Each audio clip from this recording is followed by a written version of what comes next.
Assalamualaikum teman-teman semuanya. Jumpa lagi dan kali ini kita akan belajar kimia bersama. Ya, kita akan pelajari tentang tata nama senyawa kimia. Namun sebelum video dilanjut, jangan lupa untuk like, subscribe, share, dan komennya.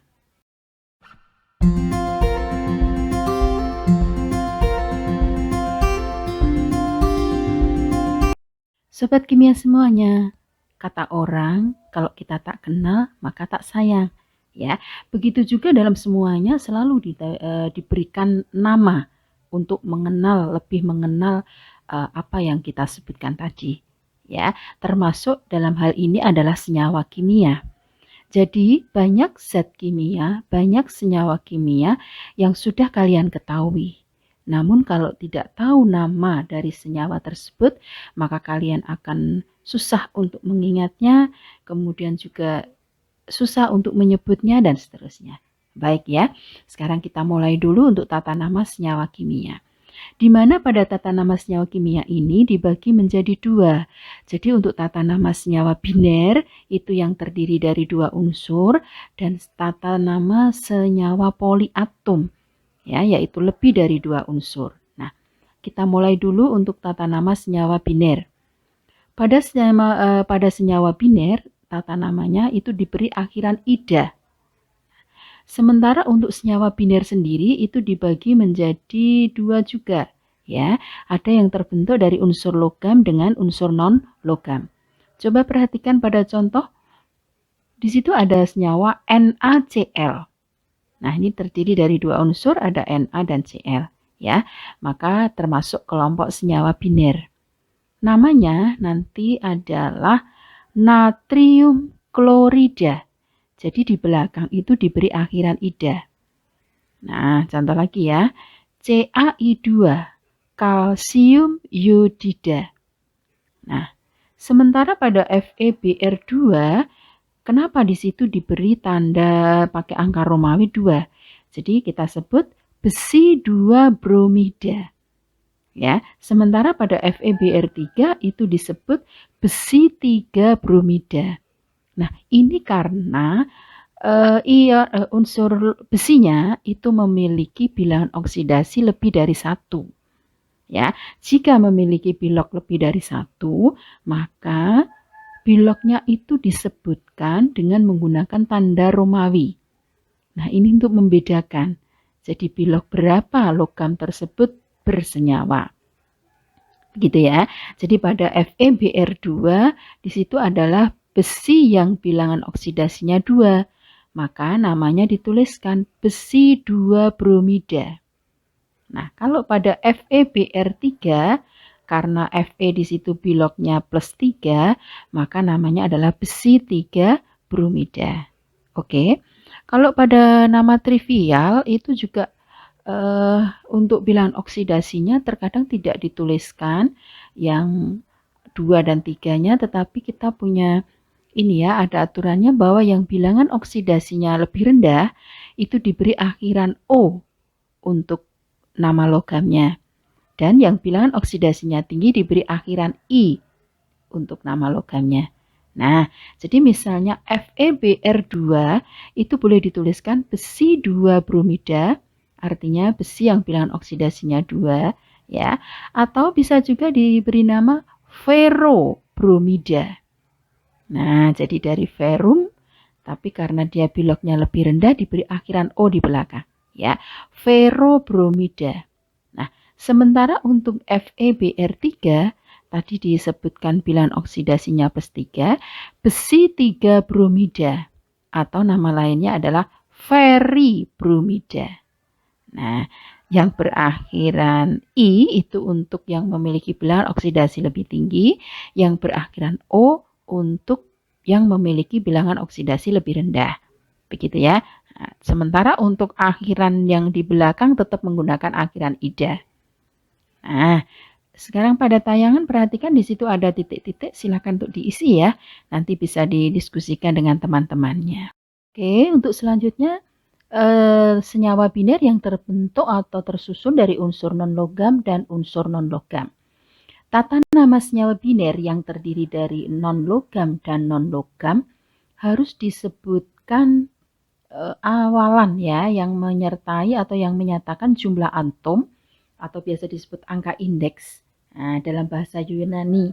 Jadi kalau misalnya jumlahnya 1 itu dikasih awalan mono. Kalau 2 di, kalau 3 tri, begitu ya. Kalau 4 tetra dan seterusnya kalian perhatikan pada tayangan. Kalau 7 hepta, 8 okta dan seterusnya ya sampai dengan 10 itu deka. Nah, di sini kalau angka indeks 1 atau mono di depan untuk atom yang ada di depan itu tidak perlu disebutkan. Begitu ya. Contoh nih dalam tayangan sudah ada. Ada senyawa CO2. Ini terdiri dari unsur non-logam dan non-logam. Ya kan? C itu non-logam, karbon. O itu adalah oksigen juga non-logam. Nah, maka penamaannya atau tata namanya harus disertakan awalan yang menyatakan jumlah atom atau angka indeks yang ada di bawah. Begitu ya. Jadi kalau CO2 di sini adalah jumlah atom O-nya ada 2, maka namanya menjadi karbon dioksida. Nah, lalu kenapa untuk C ini jumlahnya kan 1. Kenapa tidak dituliskan monokarbon dioksida? Ya. Nah, untuk yang indeks 1 pada unsur yang di depan itu tidak usah atau tidak perlu disebutkan. Ya, jadi cukup dituliskan sesuai dengan nama unsurnya saja. Sekali lagi kita ulang ya, kalau untuk CO2 maka namanya adalah karbon dioksida karena oksigennya ada 2. Nah, selanjutnya CO namanya adalah karbon monooksida. Nah, seringkali ditulis secara bersambungan. Jadi karbon monoksida. Begitu ya. Nah, bukan monokarbon monoksida. Nah, jadi kalau yang 1 di depan tidak perlu diberi awalan mono. Ya, tidak perlu. Oke, selanjutnya N2O3. Maka dikasih nama atau diberi nama dinitrogen trioksida. Ya, jadi jumlah atom N-nya ada 2 dan jumlah atom O-nya ada 3. Maka diberi awalan sesuai dengan jumlahnya tadi. Begitu ya. Di sini bedanya dengan unsur yang logam dan non-logam tadi terletak pada apa? Kalau di unsur logam dan non-logam itu tidak diberi awalan mono, di, tri dan seterusnya ya. Yang diberi awalan mono, di, tri, tetra dan seterusnya ini adalah yang terbentuk dari unsur non-logam dan unsur non-logam. Begitu ya. Nah, ini ada juga yang belum diberi nama, silahkan untuk kalian berikan nama. Oke, selanjutnya adalah untuk tata nama senyawa poliatom. Ya, yaitu senyawa yang terdiri lebih dari 2 unsur dan salah satunya ada atom oksigen atau atom O. Maka untuk tata nama senyawa ini, nama kation disebut dahulu ya, kemudian disusul dengan nama anionnya. Kalau kation itu berarti yang ion positif ya, sementara kalau anion adalah ion negatif. Jika jumlah atom O-nya sedikit atau lebih sedikit, maka diberi akhiran it. Dan jika jumlah atom O-nya lebih banyak, maka diberi akhiran at di belakang. Oke, sekarang perhatikan pada contoh H3PO4. Ya, namanya adalah hidrogen fosfat atau hidrogen fosfat. Akhirannya at karena di sini O-nya lebih banyak. Nanti ada hidrogen fosfat. Berarti PO-nya 3 ya, O-nya 3. Nah, kata hidrogen itu boleh diganti juga dengan nama asam, biasa dikenal dengan nama asam ya. Saya ulang, jadi H3PO4 namanya adalah hidrogen fosfat atau yang dikenal dengan nama asam fosfat. Berikutnya Na2SO4.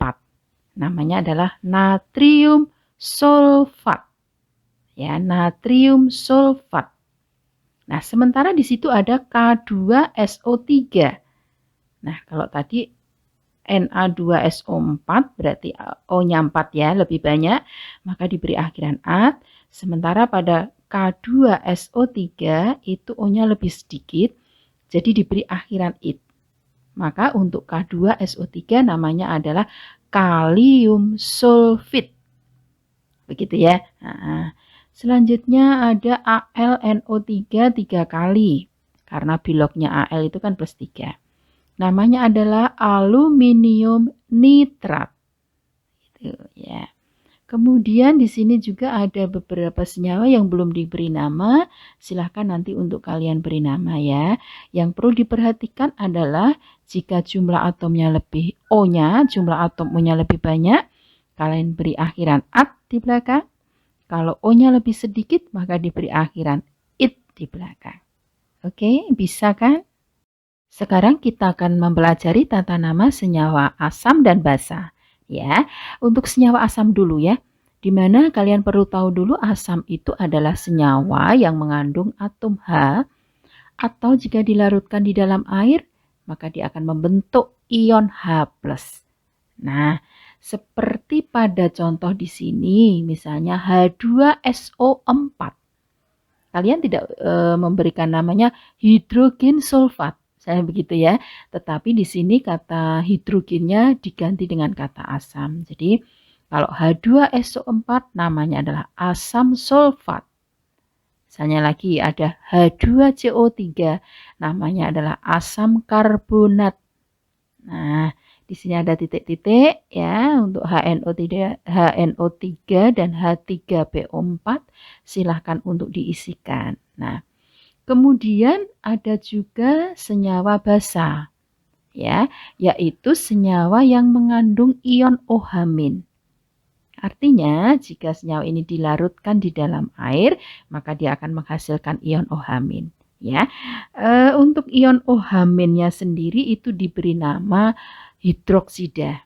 Jadi kita perhatikan contoh ya. AlOH 3 kali. Namanya adalah aluminium hidroksida. Nah, kalau CuOH 2 kali. Namanya adalah tembaga 2 hidroksida. Kenapa di situ pakai angka Romawi 2? Ini dikarenakan Cu memiliki bilangan oksidasi lebih dari 1. Yaitu punya +1 dan juga punya +2. Ya, maka untuk membedakannya kalian perlu menuliskan bilangan oksidasinya itu dengan menggunakan angka Romawi seperti yang sudah dijelaskan pada tayangan sebelumnya. Baik, ada juga di situ yang belum terisikan untuk namanya, silahkan nanti untuk diberi nama ya. NaOH dan BaOH 2 kali. Baiklah, anak-anak semua dan sobat kimia di seluruh tanah air sudah hampir usai untuk penjelasan daripada tata nama senyawa. Di sini ada latihan soal, silahkan untuk bisa dikerjakan ya. Nah, jangan lupa kalau memang belum paham benar, maka kalian bisa ulang dari awal. Demikian, kita akan berjumpa lagi di lain waktu pada pembahasan dan materi yang lainnya. Terima kasih atas perhatiannya.